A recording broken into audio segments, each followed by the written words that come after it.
Have you ever noticed your shadow acting just a little off, like it's not quite in sync with your movements? I always thought it was a trick of the evening sun, some quirk of physics, until the day my shadow started lagging behind by a few seconds. I'd lift my arm, and it would just hang there, motionless, before sluggishly catching up. It became a game of patience, watching that dark shape mimic me, always just a beat too late. I tried to ignore it, but the delay grew longer each day, until today. I'm a bike courier in the city, weaving through the late afternoon crowds. The reflective glass of the office towers always made me feel like I was being watched. But lately, it was my own shadow that unsettled me.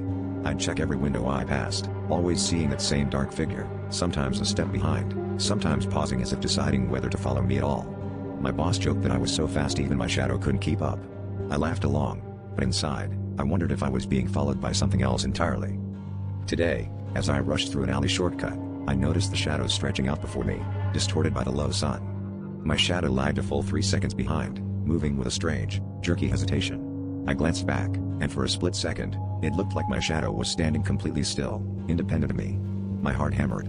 I picked up my pace, desperate to outrun the creeping silhouette, but the harder I tried, the more it seemed to catch up. Then, just as I reached the alley's end, something cold and impossibly solid wrapped around my ankle. I stumbled and looked down. My shadow's hand, perfectly black and flat, had gripped me tight. I screamed and thrashed, but it wouldn't let go. As I fell, my face inches from the pavement, I saw the rest of my shadow begin to peel itself from the ground, its empty face stretching into a hungry grin. And as the world dimmed around me, I realized the truth. I was never outrunning my shadow. I was just giving it time to grow bold enough to finally catch me.